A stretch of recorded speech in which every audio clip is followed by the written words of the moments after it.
Audio Jungle.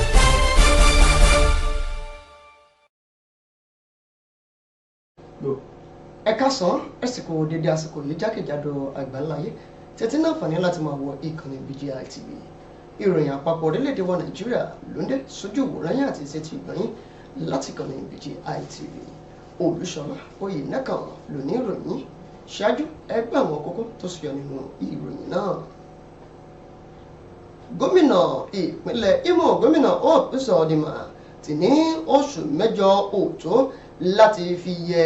bí ó yá ààrẹ orílẹ̀-èdè wa Nàìjíríà ààrẹ Bọ́lá Ahmed Tinubu kójú òṣùwọ̀n nínú ọdún mẹ́rin tí yóò sì lò lórí àlééfà. Ẹni tó jẹ́ alukoro àgbà fún iléeṣẹ́ ọlọ́pàá lórílẹ̀-èdè wa Nàìjíríà ti kéde rẹ̀ gbangba wípé àwọn ọlọ́pàá tí wọn yóò máa wà níbùdó ìdánidúró àti ìyẹniwò gbọ́dọ̀ máa wà nínú aṣọ ọlọ́pàá wọn. Igbákejì ààrẹ orílẹ̀-èdè wa Nàìjíríà Kashim Shettima ti sọ wípé ìwà ìjẹbánu àti àìṣèlú bó ti tó àti bó ti yẹ òun náà ló fà á láti bí àwọn èèyàn bí wọ́n ṣe ń jínigbé àti bí àwọn agbésùmọ̀mí bí wọ́n ṣe ń ṣọṣẹ́ ní apá àríwá ilẹ̀ wa. Àwọn ọlọ́pàá ni wọ́n ti mú ìkan nínú àwọn ọmọọba ilé tó wà ní ìpínlẹ̀ Ọ̀ṣun látàrí wípé ó ní ìlọ́wọ́ sí ìṣekúpa arákùnrin kan tó jẹ́ ọ̀jọ̀gbọ́n tó fi orílẹ̀-èdè Amẹ́ríkà ṣebùgbé tó wá sí orílẹ̀-èdè Nàìjíríà. Ikọ̀ àwọn Àmọ̀tẹ́kùn àti àwọn ọlọ́pàá ni wọ́n tún ti padà sẹ́nu iṣẹ́ bí àwọn ajínigbé bí wọ́n ṣe padà sí ẹnu iṣẹ́ tiwọn ní apá gúúsù ilẹ̀ wa. Wàyí ẹgbẹ́ ìròyìn náà lẹ́kùnrẹ́rẹ́. Gómìnà ìpínlẹ̀ Imo gómìnà Uzodinma ní kọmọkébé òun náà ló ti sọ wípé ó yára jù láti máa ṣe ìdájọ́ bóyá ààrẹ orílẹ̀-èdè wa Nàìjíríà rẹ̀ Bọ́lá Ahmed Tinubu ó kójú òṣùwọ̀n àbí kò kójú òṣùwọ̀n lórí àwọn nǹkan bíi ètò ààbò ètò ọrọ̀ ajé àti ètò ìmúpadàbọ̀sípò àwọn kan lórílẹ̀-èdè yìí. Gómìnà Uzodinma tó jẹ́ alága fún ẹgbẹ́ àwọn gómìnà nínú ẹgbẹ́ òṣèlú APC òun náà ló ń fi ìgboyà rẹ̀ wọ̀n lórí inú ẹgbẹ́ náà wípé ààrẹ orílẹ̀-èdè wa Nàìjíríà òun náà ni yóò jí ètò ọrọ̀ ajé orílẹ̀-èdè Nàìjíríà yìí tó ti di òkú yóò jí dìde.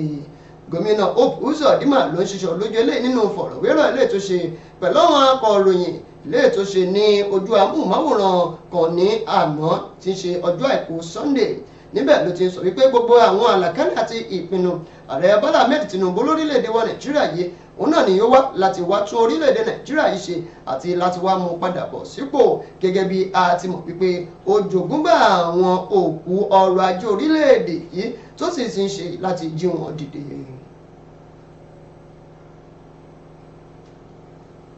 Àwọn ọlọ́pàá lórílẹ̀‐èdè wa Nàìjíríà eléyìí tí wọ́n sọ wípé wọ́n ń dání dúró àti mọ́ yẹni kò lójú òpópónà márosẹ̀ ni wọ́n ti sọ wípé lọ́dídọ́dọ́gbọ̀n ni wọ́n gbọ́dọ̀ máa wọ aṣọ ọlọ́pàá wọn eléyìí tí àkọ́rí orúkọ wọn gbọ́dọ̀ máa wọ̀ níbẹ̀ lóní gàdàgbà. Ẹni tó jẹ́ alukoro àgbà fún iléeṣẹ́ ọlọ́pàá lórílẹ̀‐èdè wa Nàìjíríà ọmọọba Olúmúyìwá Adéjọbí ló ṣiṣọ́ lójúlé lórí ìkànnì ìbánidọ́rẹ̀ẹ́ X rẹ̀ lọ́jọ́ ajé Monday òní yìí ibi tó ti ń fi ẹ̀dùnnú rẹ̀ hàn àti ìgbésẹ̀ rẹ̀ hàn lórí fọ́nrán fídíò kan eléyìí tí ó ń lọ lórí ẹ̀rọ ayélujára níbi tí àwọn ọlọ́pàá kan tí wọ́n ti ń dá àwọn ọlọ́kọ̀ dúró lójú òpópónà Lẹ́kì sí Ẹ̀pẹ́ tí wọ́n sì wọṣọ. Gẹ́gẹ́ bí ọ̀rọ̀ rẹ̀ òun ló sọ wípé òfin kò gba àwọn èèyàn kankan láàyè láti máa dáni dúró lójú òpópónà àti máa yẹni wò láìṣe pé ó wọ aṣọ eléyìí tó fi wọ̀n gbangba wípé ọlọ́pàá ní ṣe tó sì máa fi orúkọ rẹ̀ wọ̀n gẹ́gẹ́ bí ọlọ́pàá.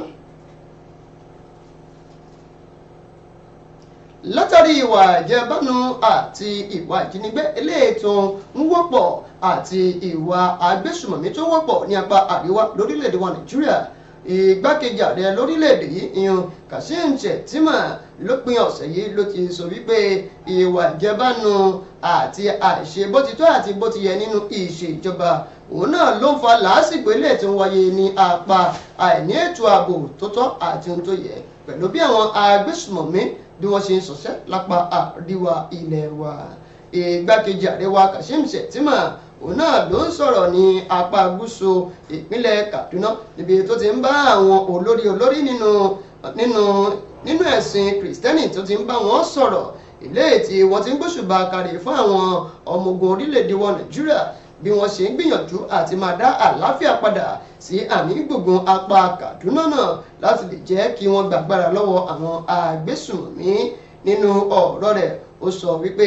àwọn tí wọ́n tẹ̀ jẹ́ ẹ̀yà Yorùbá náà yan tí wọ́n jẹ́ ẹgbẹ́ Afẹ́nifẹ́re níbẹ̀ ni wọ́n ti fi ẹ̀rúnú wọn hàn lórí bí àwọn èèyàn ṣe ń jí wọn gbé àti bí wọ́n ti ń pani ní ìpakúpa ní apá gúúsù ilẹ̀ wa náà bó tilẹ̀ jẹ́ wípé ààrẹ Bọ́lá Ahmed Tinubu tó tún jẹ́ ọmọ ilẹ̀ Yorùbá òun náà ni ó wà lórí àléfà náà. Igbákejì ààrẹ orílẹ̀-èdè Nàìjíríà yìí náà ló ti wá kéde eléyìí níbi ìfọ̀rọ̀wérọ̀ àti ìjíròrò lọ́dún kẹwàá irú rẹ̀ eléyìí tí wọ́n ṣe tí wọ́n pe orúkọ rẹ̀ ní 10th annual Sir Ahmadu Bello Foundation lecture èyí tí wọ́n ṣe ní ìpínlẹ̀ Borno.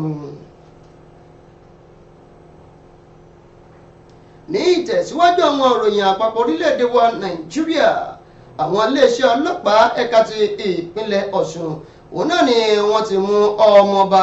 ti ìlú Ògìyàn ti Èjìgbò ìyún ọmọọba Ẹniọlá Oyèyọ̀dé ní wípé ó náwó nínú àwọn tí wọ́n ṣekú pa olóògbé kan tó jẹ́ ọ̀jọ̀gbọ́n tó sì jẹ́ olùkọ́ láti orílẹ̀-èdè Amẹ́ríkà yún ọ̀jọ̀gbọ́n Richard Ìdòwú tó wá láti orílẹ̀-èdè Amẹ́ríkà. Ìṣẹ̀lẹ̀ òun náà ló ṣẹlẹ̀ níbi nǹkan bíi aago 6 àṣálẹ́ sí aago 6 àbọ̀ àṣálẹ́ lọ́jọ́ sátidé àbámẹ́ta níbi tí àwọn tí wọ́n jẹ́ agbègbè ọ̀hún tí wọ́n ti bẹ̀rẹ̀ sí ní wà nínú ìlà ìlò gẹ́gẹ́ bí ìròyìn náà ti fìdí ẹ̀ múlẹ̀ wípé wọ́n ṣe ìpàdé pọ̀ pẹ̀lú àwọn ẹgbẹ́ òṣèlú PDP àti ẹgbẹ́ òṣèlú APC lásẹ̀yìnwó-ṣẹ̀yìnbọ̀ òun náà ni ìkan nínú àwọn tí wọ́n jẹ́ àkọ́wọ́ní pẹ̀lú ọmọọba Oyèyọ̀dé ni ó yìnbọn fún arákùnrin náà ní ẹsẹ̀ tó sì gbabẹ̀ jẹ́ Ọlọ́run nípè.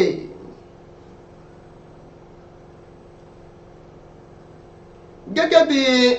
ìṣẹ̀lẹ̀ ìjínigbé àti ètò ààbò eléyìí tí ò túbọ̀ fẹsẹ̀ múlẹ̀ dáadáa ní ilẹ̀ Yorùbá bó tilẹ̀ jẹ́ wípé ààrẹ Bọ́lá Ahmed Tinubu tó ṣe ọmọ ilẹ̀ Yorùbá òun náà ni ó wà lórí àlééfà òun ni ó fi mú kí àwọn ọlọ́pàá àti àwọn ikọ̀ àmọ̀tẹ́kùn tẹpá mọ́ṣẹ́ wọn bí àwọn tí wọ́n jẹ́ ajínigbé bí wọ́n ṣe padà sí ẹnu iṣẹ́ wọn gẹ́gẹ́ bí àwọn ìròyìn náà ti ń fìdí ẹ̀ múlẹ̀ táwọn èèyàn tí wọ́n ti ń gan mú sí ìròyìn náà ló ti wá fi wọ́n gbangba bí wọ́n ṣe jí ìkan nínú àwọn tí ó jẹ́ alága nínú ẹgbẹ́ òṣèlú PDP yíyan ọ̀gbẹ́ni Philip Aifoji tí wọ́n ṣe jí gbé ní ọ̀sẹ̀ tó kọjá àti bí wọ́n ṣe jí àwọn mẹ́sàn-án míì náà gbé ní òpópónà márosẹ̀ ìlú Èkó sí ìlú Ìbàdàn ní agbègbè Ògèrè nígbà tí ó lọ ṣe ìpàdé pọ̀ pẹ̀lú gómìnà ìpínlẹ̀ Ọ̀yọ́ ìyún gómìnà ọ̀jọ̀gbọ́n Ṣèyí Mákindé nílùú Ìbàdàn gẹ́gẹ́ bí ìròyìn náà ti fìdí ẹ̀ múlẹ̀ wípé àwọn ọlọ́pàá àti àwọn ikọ̀ àmọ̀tẹ́kùn ni wọ́n ti ń pawọ́pọ̀ láti fìdí ètò ààbò tó gbé pọn múlẹ̀ ní àwọn apá gúúsù lórílẹ̀‐èdè wa Nàìjíríà tí ń ṣe ilẹ̀ Yorùbá gẹ́gẹ́ bí wọ́n ṣe gbóṣùbà káre fún gómìnà àná ní ìpínlẹ̀ Ondo yan olóògbé arákùnrin Rotimi Akeredolu eléyìí tó sa ipá rẹ̀ láti lè jẹ́ kí àwọn ikọ̀ àmọ̀tẹ́kùn kí wọ́n wà ní orí ẹsẹ̀ wọn láti bí ọdún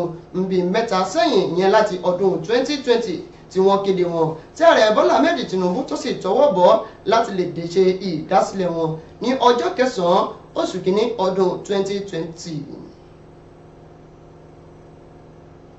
ẹ̀yin ará kíndùn púpọ̀ sókè báyìí náà ní ọbẹ̀ ògè ìròyìn àpapọ̀ orílẹ̀-èdè wa Nàìjíríà kò ní jù báyìí lọ fún ti ọ̀sán òní ṣùgbọ́n kí a tún mọ̀ lọ ẹ jẹ́ ká gbọ́ wọn kókó inú ìròyìn náà lẹ́ẹ̀kan sí i.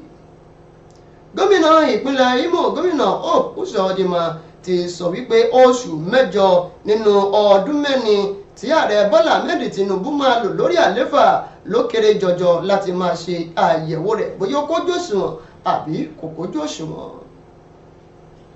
Ẹni tó jẹ́ alukoro àgbà fún iléeṣẹ́ ọlọ́pàá lórílẹ̀‐èdè wa Nàìjíríà òun náà ló ti ṣe ìkìlọ̀ wípé àwọn ọlọ́pàá tí wọ́n yóò máa wà níbùdó ìdánidúró àti àyẹniwò ni wọ́n gbọ́dọ̀ máa wà nínú aṣọ ọlọ́pàá wọn tí orúkọ wọn sì gbọ́dọ̀ máa wọ̀n nínú aṣọ náà gàdàgbà. Igbákejì ààrẹ lórílẹ̀‐èdè wa Nàìjíríà yan Kashim Shettima ló ti sọ wípé ìwà àjẹbánu àti àìṣèlú bó ti tó àti bó ti yẹ ló fa ìwà ìjínigbé àti bí àwọn agbésùmọ̀mí bí wọ́n ṣe ń ṣọṣẹ́ ní apá àríwá ilẹ̀ wa. Wọ́n ti rọ́wọ́ tó ọmọọba kan ní ìpínlẹ̀ Ọ̀ṣun látàrí wípé ó náwó nínú ẹ̀sùn ìpànìyàn.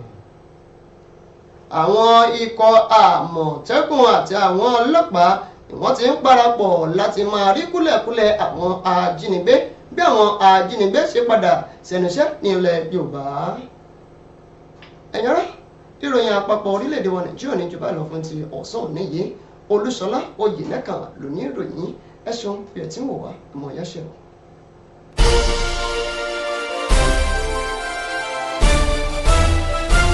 Audio Jungle.